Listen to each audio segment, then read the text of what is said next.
Okay, looks like everyone is in. So welcome everyone to the next seminar in Paleoperks. This week we're really excited to have Alexandra Zuhr from the Department for Geoscience at the University of Tübingen in Germany and the Alfred Wegener Institute in Potsdam in Germany. And Alexandra's talk is called Local Scale Deposition and Buildup of the Stable Water Isotopic Signal in the Upper Snowpack on the Greenland ice sheet.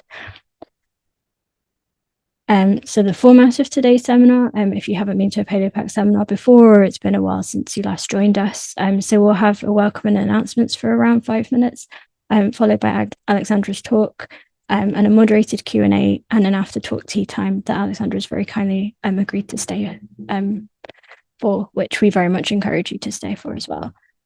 Don't forget to send your questions via the chat to the questions at Paleopax, who today is Natasha. So a little bit of housekeeping. So Paleopax values the participation of everyone interested in the paleosciences. Please remember to abide by our code of conduct during today's seminar. If you somehow found yourself here without having signed this, please take a moment to go to our website and review it. Please also remember to mute yourself for the duration of the talk. You shouldn't be able to unmute yourself, but if you find that you can, please remember not to, so that we've got a nice quiet environment for our speaker. You can ask questions by chatting to the questions at Paleopax host, or by using the raise hand function if you want to ask by voice. So we'll unmute you so that you're able to do that. Any technical issues should also go to the questions host as well. We have closed captions built into our Zoom, and you can use the CC button at the bottom of your screen to show or hide them. We also really encourage you to nominate all of your outstanding early career friends and colleagues using the link that will be in the chat very shortly, and to fill out our weekly feedback form for demographic information. So this is anonymous, optional, but very much encouraged, and you'll also be able to find that in the chat window very shortly. So an extra thing that we're advertising this week is to apply to be on our steering committee. So this gives you a chance to be able to contribute to Paleopax itself and support early career researchers all over the world, work with a really awesome group of people to build something that you're excited about, meet and host speakers such as Alexandra from all over, expand your understanding of paleo, and lots of other really cool things. So our application deadline has actually just been extended to November 8th, and the application link will be in the chat very shortly, and you can also find out more information on our website as well. So now it's my great pleasure to introduce today's speaker, Alexandra Zuhr. So Alexandra did her bachelor's at the University of Erlangen in Germany, followed by a master's at the University of Augsburg, and her PhD at the Alfred Wegener Institute, also in Germany. And she's currently a postdoctoral researcher at the University of Tübingen, and the work that she'll present today was all conducted at the Alfred Wegener Institute. And with that, I'll hand over to Alexandra.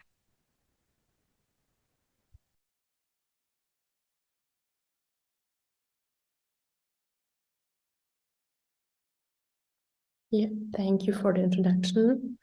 I'm gonna share my screen and start my presentation. So I hope you can see my screen.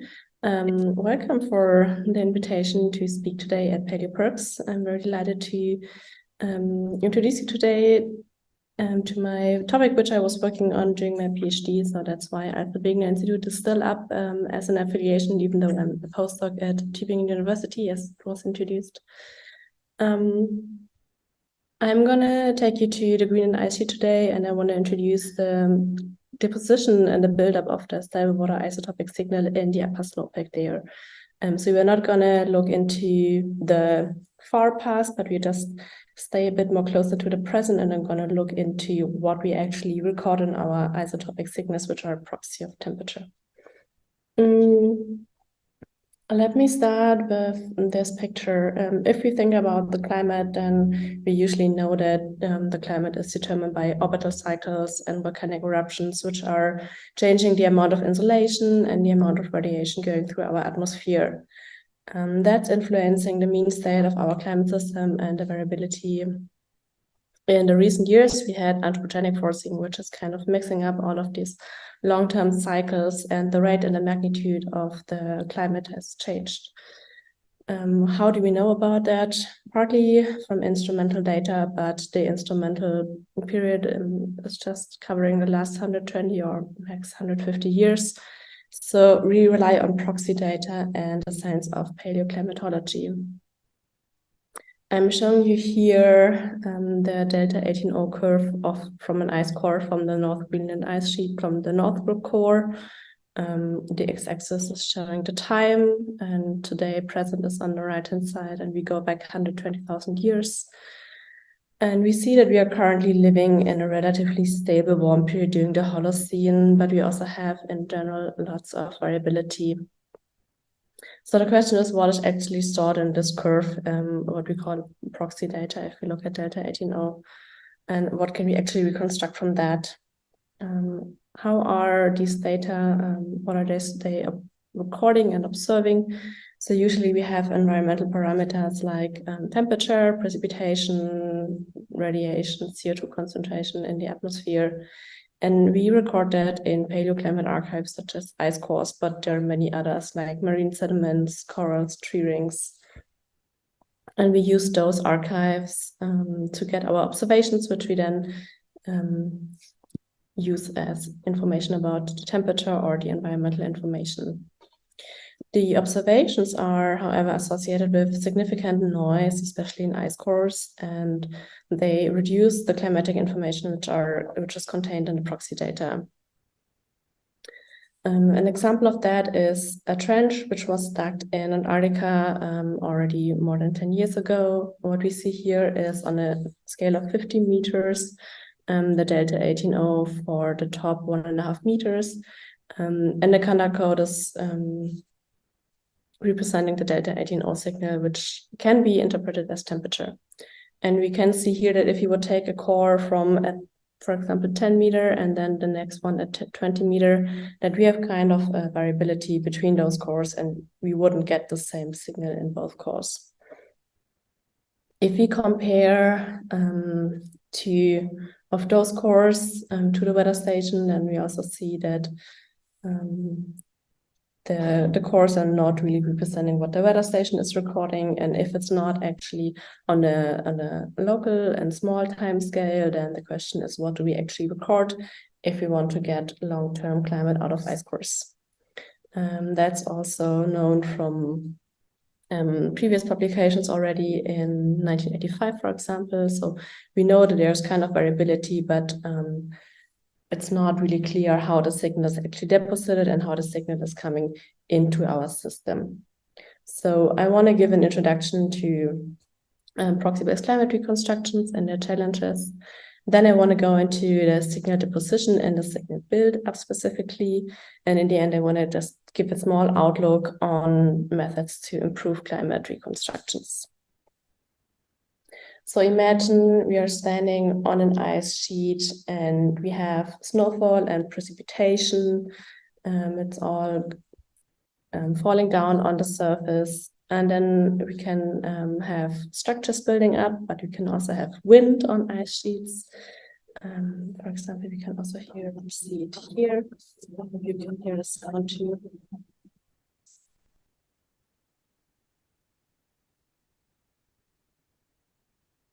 So what you could see is that a lot of snow is just with the wind flowing across the ice sheet, but it's not depositing. And the question is, of course, where is the snow coming from, which is transported by the wind? Where is it deposited, and what kind of climatic signal is in the snow crystals which are transported? So we can have snow structures building up like dunes and sastrugi.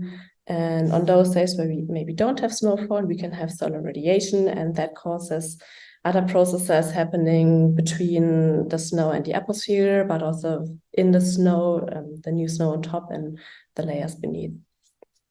If we now think that those snowflakes and crystals are carrying a temperature signal during the time of formation, we can think of these structures carrying a temperature signal, with red indicating warmer temperatures and blue indicating colder temperatures. So we can use the stable water isotopes in the snow crystals and in the snowflakes as a temperature proxy. But why can we actually do this? If we look at a modern molecule, then we have 2 hydrogen and 1 oxygen atom usually. And these atoms can have a different weight depending on the amount of neutrons which they are carrying. And the amount of the heavy and the light isotopes in a snowflake depends on the temperature when the snowflake forms. And then we can measure the weight of a water molecule, and we can use the ratio of the heavy to the light water molecules as an indicator of the temperature while the snowflake was formed. So we have our temperature signal in the atmosphere, and then we have our proxy signal in the snow, and in between there's a process of signal formation. But all of these processes which happen between the temperature signal and the proxy signal are kind of influencing what we actually measure in the end. So we cannot only say that a proxy signal is the temperature, but we have to incorporate all of the processes in between. And I want to first show you how the snow deposition is actually happening and influencing what we record, and then how the isotopic signal is stored. As I mentioned, there are a couple of challenges why we cannot just say temperature as proxy signal. And these challenges are that we have variability in a particle flux.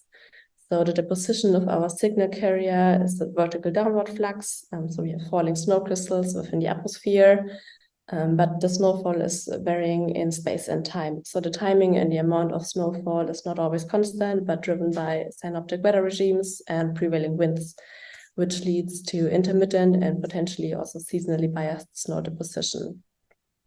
That causes a flux-weighted recording also of our climate signal, and that can cause an undersampling of the climatic conditions. We also have depositional modifications. So after the initial particle settling, we have processes at the surface which can erode and redistribute the particles. So we can have snow crystals and ice sheets, which are redistributed by erosion and wind. And this can lead, for example, to an exchange between the snow and the surface, or between the snow and the vapor above too. And then we have also a challenge that we have an unrepresentative physical sampling scheme mostly. So we do not sample the entire snow surface, that we don't have a representation of all of the variability, but we only take single cores. If we take certain cores, sometimes you only take one core. So you think that one core is representative for everything which is happening, but that also gives you a bias. And we have measurements with uncertainties. Depending on the proxy, they can have large uncertainties. And then in the end, we have to calibrate and correct the measurements. So these challenges are kind of impeding the direct transfer from proxy to temperature. And we are now going to look into the different challenges, and also to see what how these challenges are impeding our proxy interpretation. Going to the signal deposition and imprint, we went to the Greenland ice sheet, to the East Group campsite in northeast Greenland, to an ice core site where they're drilling an ice core, and we made use of the logistics and the facilities on site to sample surface snow, but also to look at how the snow deposition is actually happening. We went there in 2018 and 2019, and in both years we did photogrammetry, and in 2019 we also did snow sampling. And I'm showing you here the setup of our camp, how it looked like. The camp location on the map is the black dome, which you see on the photo, and then we had a clean snow area where no one was driving around with ski-doos. So it was clean snow, and we could do our studies there. The photogrammetry area looked in the way that we had green glass fiber sticks set up in 2 meter spacing. They were all leveled to the same height, which we used as references for the photogrammetry structure for motion approach, which we used to derive digital elevation models, which I'm going to show you in a minute. And in the same area, we also took 30 centimeter deep snow samples to measure the isotopic composition, to really know where is snow depositing and where is it eroding, and what kind of isotopic signature do we then record in these snow samples. Just to give you an indication on how this looked. So the upper photo shows you the green glass fiber sticks and the way where we walked past by. And the lower photo shows you our photogrammetry setup, where we had our camera to take photos to get an indication of the snow deposition. The snow sampling looked like this, that we collected these 30 centimeter carbon fiber tubes, and then we took them to a metal tray where we subsampled it in the 2 centimeter resolution 6 times during the season, that we get a spatial but also a temporal indication on the variability in the isotopes. So first, what do we actually get from our photogrammetry? We got digital elevation models for almost every day. We had a couple of days where the conditions were so bad that it was very tricky to get an elevation model out of it. When we had a lot of overcast or clouds, then the contrast was just too bad. But for most days, we have elevation models available. The red stripe, which is indicated here in the image too, is a band of 20 centimeter width, which we used to look at the snow evolution in the 2D stretch. We used this one because it's close to the sampling positions and it's well covered by the DEMs. So it's representative of the snow height evolution, but it's easier to analyze than a 3D image. What we were able to do with these near daily digital elevation models is to look at the day-to-day change. And what you can see here is that within this small area, which is like 14 meters in the X direction and 5 meters to the Y direction, in the small area, we had accumulation and erosion from one day to the next in the same event. So the blue colors are indicating where we had snow erosion, and the red colors are indicating where we had snow accumulation. And you can already see here that even though we had snowfall, but also wind during these 2 days, we don't have a snow accumulation equally in this transect. If we look at the snow evolution in a 2D setup, we can look at the first 12 days in the first season, and we go in the color code from yellow to green along our 40-meter transect. We can see that we first had a snowfall event from day 1 to day 7, so from yellow to orange. And then we had a huge wind event, which just eroded all of the snow, which was deposited, and the snow structure goes back to the same snow structure as we had in the first day, which means from the snowfall event, which was happening between the first and the 7th day, none of the snow is actually staying in the end, and all of this like temperature signal, which was deposited at that time, is eroded again. So the snow event is just not recorded at all, and the information on this temperature is also missing. If we look at both seasons, I'm showing you here in the top panel all of the elevation models from the 2018 season and from the 2019 season. And on the x-axis is our transect from 0 to 40 meter, and the y-axis gives an indication on the snow height. And in both seasons, we see that we go from a more rough structure with dunes and troughs to a more flat structure towards the end of the season. We were always there during the summertime for 3 months, so we always covered the period from spring, summer to the beginning of fall.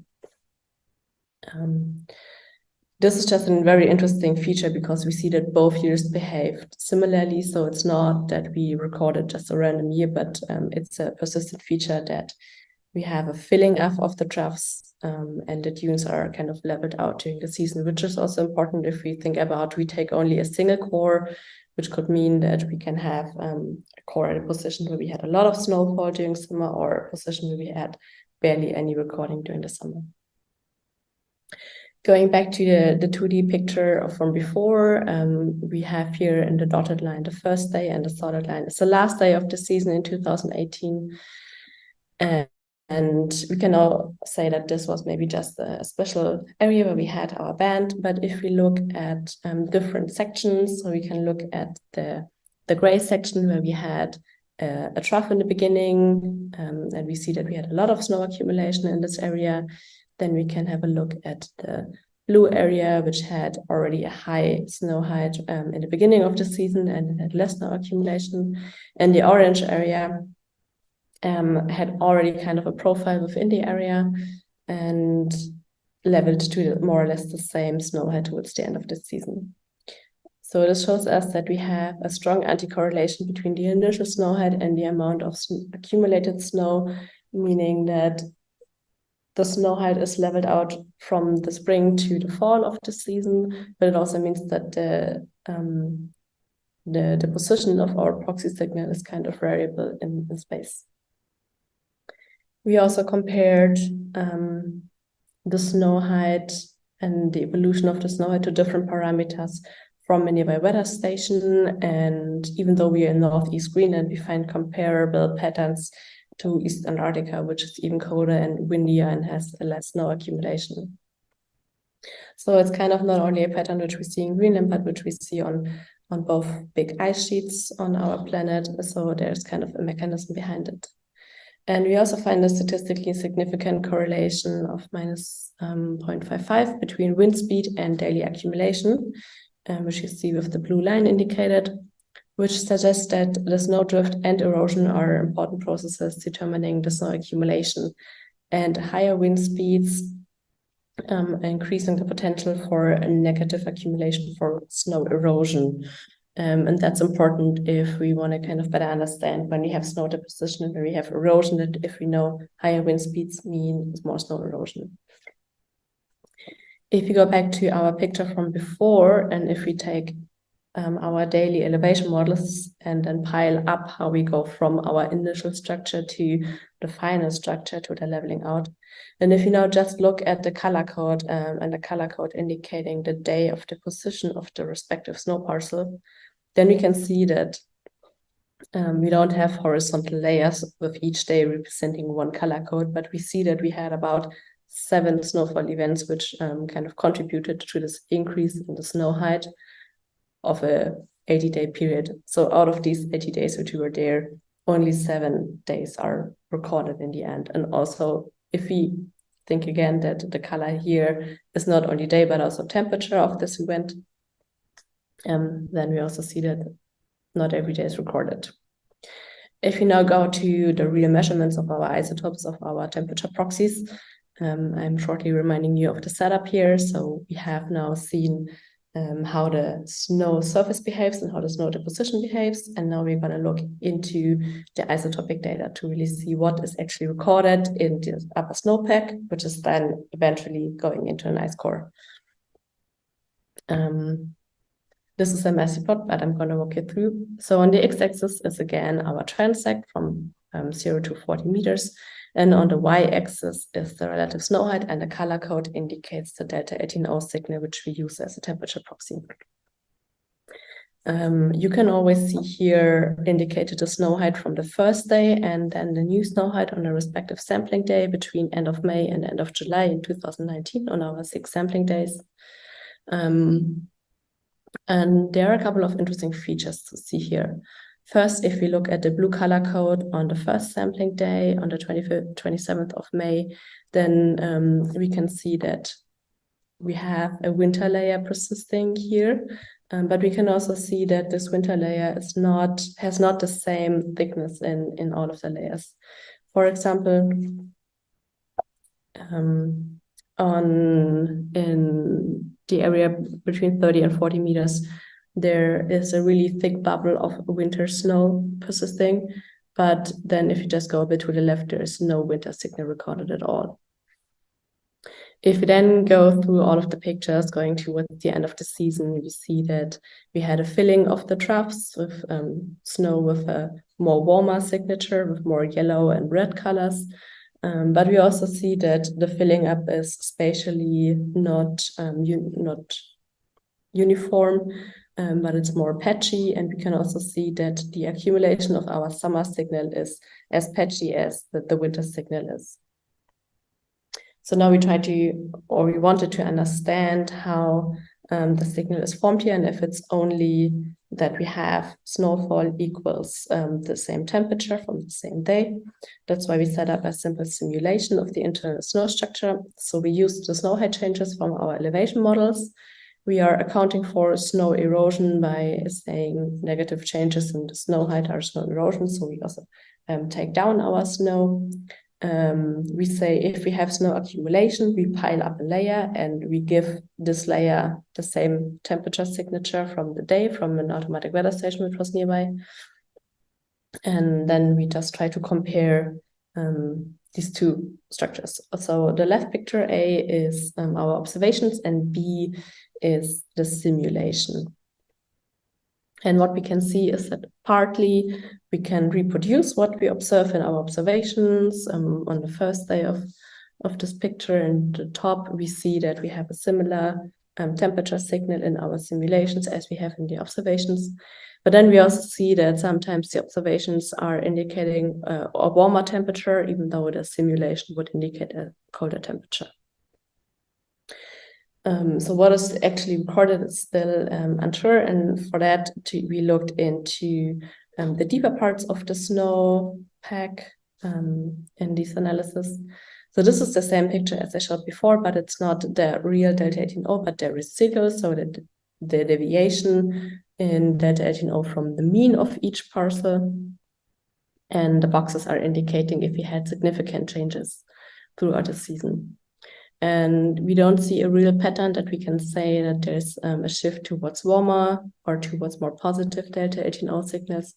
But what we can see is mainly that we have stronger and more systematic changes closer to the surface, and the changes further down in the snow column are more varying and not significant.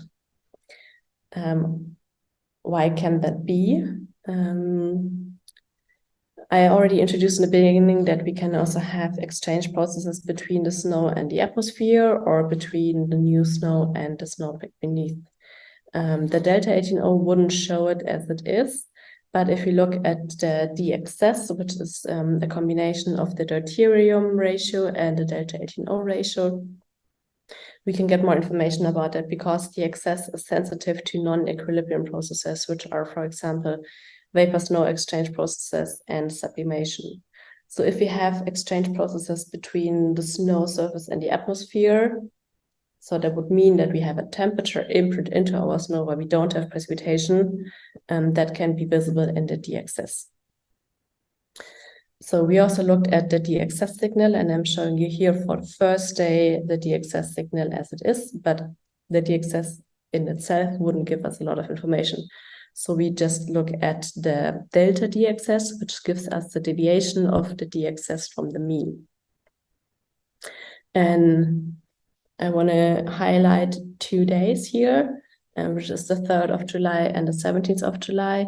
And what we can see here is that we had from end of June to the beginning of July, we had a shift to more positive d-excess values, very close to the surface. And then from the beginning of July to the middle of July, we had a shift towards more negative d-excess values again. And that suggests that we have local post-depositional processes contributing to the imprint of the climatic conditions. It's not very clear in which direction we had the shift, but we can see that there was an imprint between these 2 dates, which is not coming from precipitation. So to give you a short summary, we have seen that we have uneven snow deposition and accumulation, and we have stratigraphic noise, which is inputted into this internal structure just by having snow erosion and accumulation, which is horizontally not uniform. And we have significant modifications at the surface from snow erosion, by wind mostly. We also seen that we don't have significant changes in the isotopic composition below 10 centimeters about in the delta 18O signal, and individual seasons can be missed or overrepresented. We can also look at the signal to noise ratio, so kind of trying to see how much signal do we actually have in this upper snowpack, but also how much signal compared to the noise can we actually expect in an ice course in the end. And for our side, the signal to noise ratio is about 1.8, which kind of confirms what was already reported in literature, where people say that the signal to noise ratio is between 1 and 3 in Greenland. And it's considerably higher than the signal to noise ratio, which is found in Antarctica, which kind of makes sense because Greenland has a higher accumulation rate than in Antarctica. So with higher accumulation rate, our signal is buried faster, and we can expect that we have a larger signal imprint. A short summary and some implications. So in principle, we can say that snowfall brings the information, which is in the end modified and imprinted into the surface snow, and then vectored deeper down into the layers which are building the signal in the snowpack and therefore also in the ice core.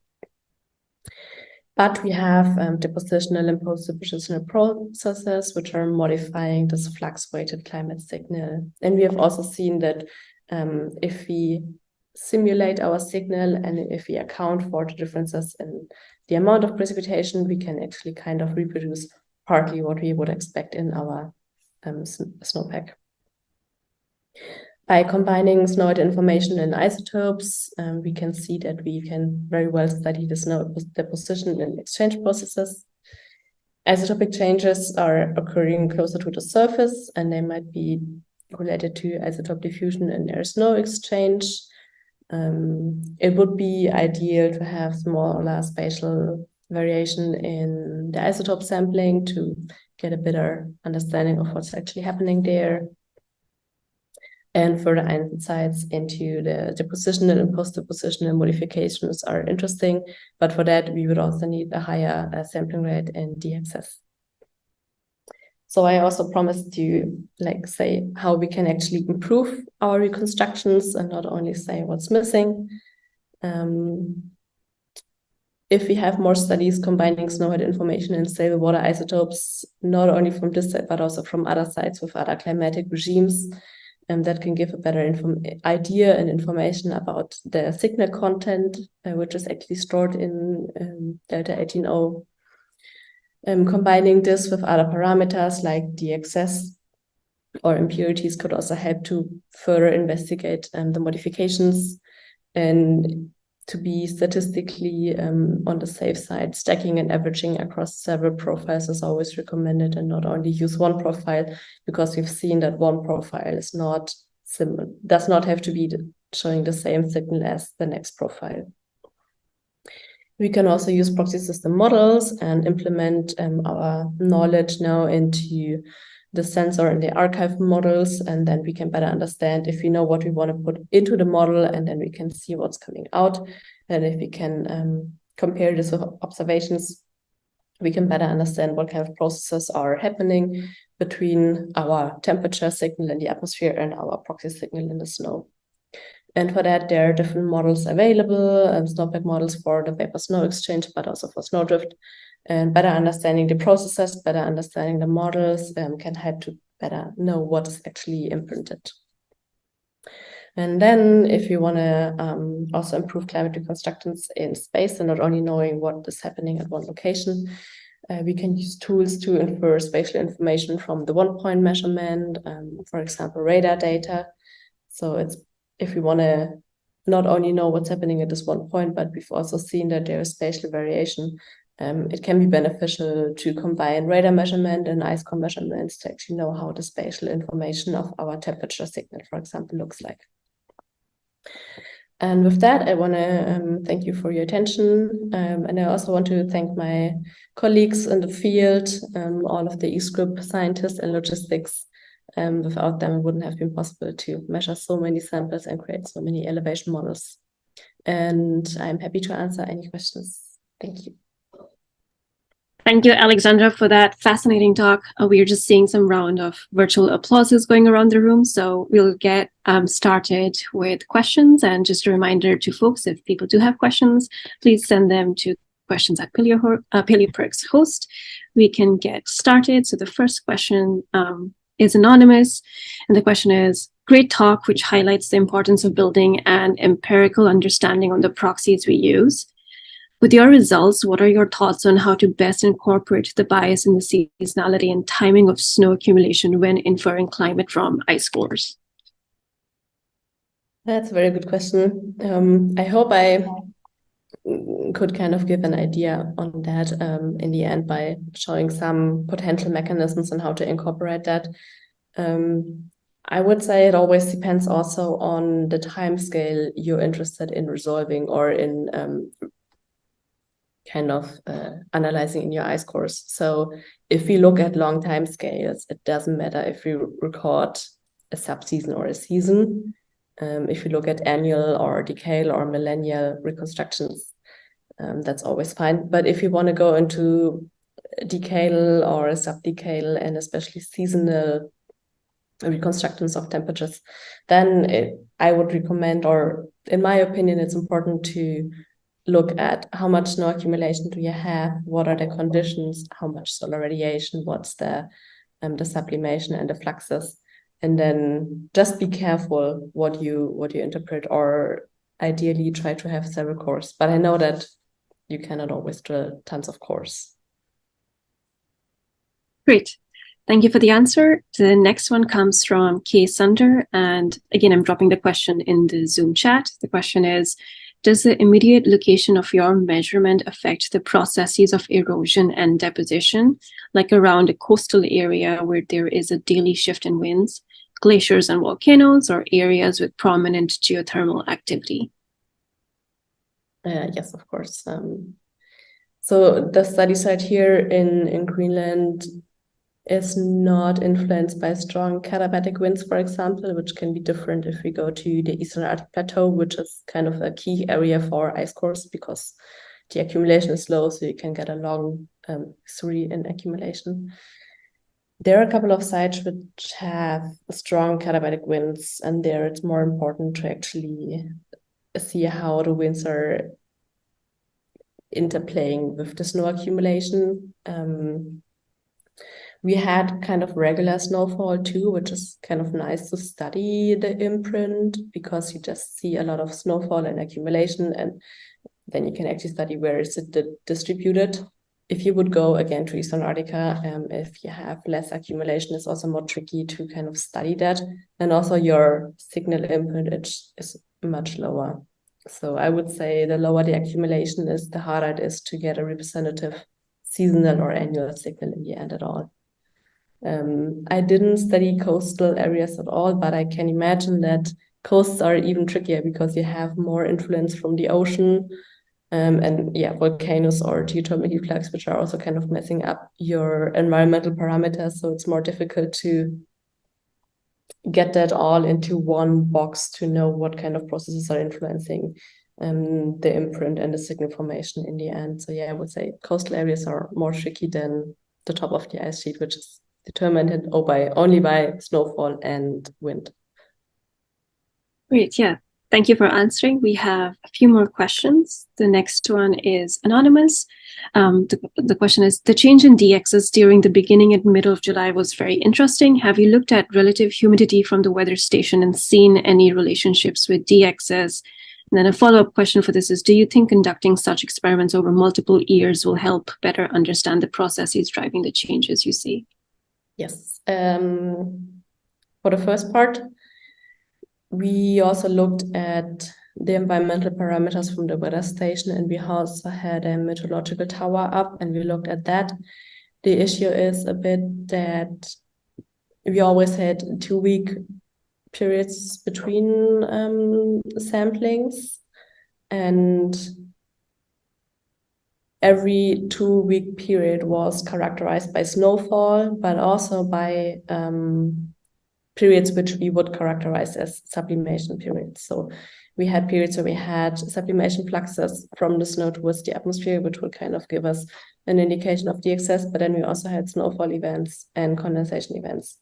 So I would say that having 2 weeks between sampling times is very tricky to say this is influenced by sublimation and this is a vapor flux. For that, you would need daily, sub-daily measurements, but that's very tricky to make it in a, like as we had for 20 sampling locations. But there's definitely an influence of that. Yeah, I would say that. And it's worth to look more into that. There are some colleagues who published paper on a shorter time scale, but they only looked at the top surface, so not deeper down. And they find in the top 2 centimeter that there's a sublimation effect visible in the DXS, but only at one location. It's not reproduced in space, and only for a daily cycle of like 40 hours. And the second part was, can you? Do you think conducting such experiments over multiple years will help better understand the processes driving the changes you see? Yes, definitely.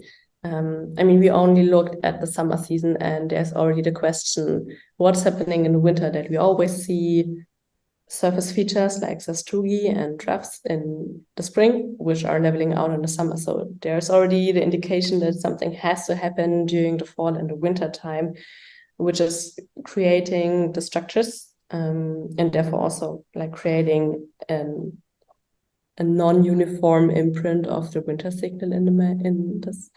It would be super interesting to have several years, not only 2 years. It can still be that these 2 years were kind of special and not representative for the long term.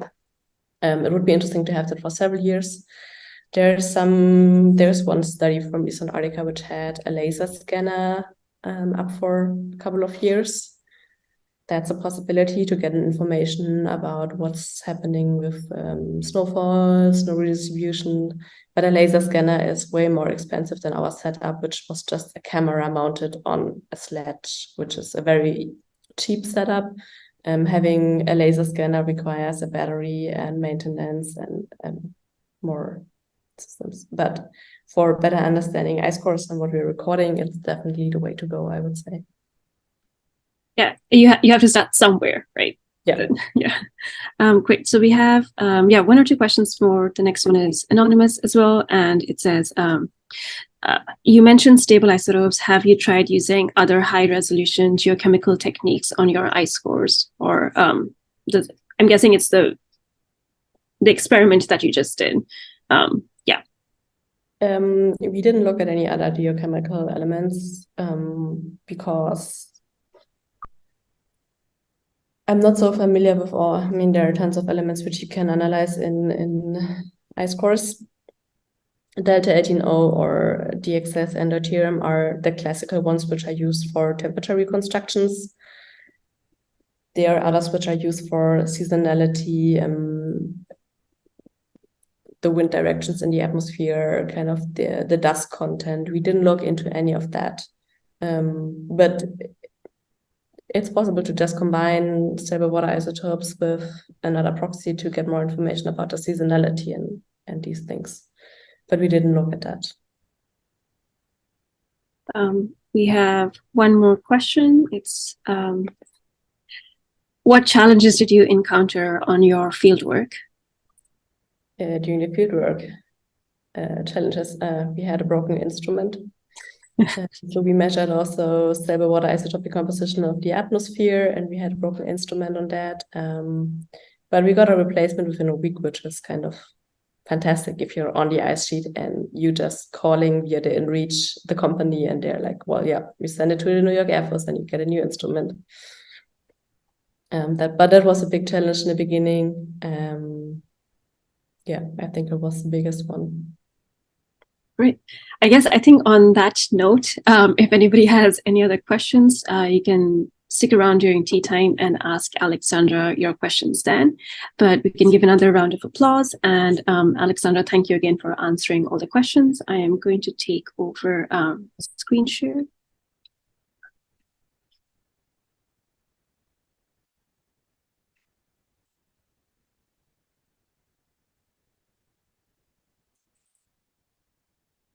Again, thank you everybody for joining us. You will find the weekly feedback form in addition to nominating early career researchers, as well as the link for recruitment to join the steering board of PaleoPerks in the Zoom chat momentarily. Next week, please join us where we will have Yi Yang Cho from the University of Taiwan, who will be giving a talk themed around vertebrate paleontology. And with that, coming up next, just a quick, again, advertisement of the steering committee search that's going on right now. Applications are due November 8th. And once again, you will find the application link in the chat, and there is more information on PaleoPerks' website as well. Up next, we do have tea time. It's an informal conversation to carry on questions and ask Alexandra more about her academic trajectory and questions that people didn't have time to ask. So we encourage everybody to stick around. And we'll have a quick icebreaker question of what animal do you like more, penguins or polar bears? So sticking with the ice theme. But before we jump into tea time, we will have a quick 2-minute break where get up, walk around, have a quick drink of water, and hopefully we will see many of you after 2 minutes. Thank you, everybody.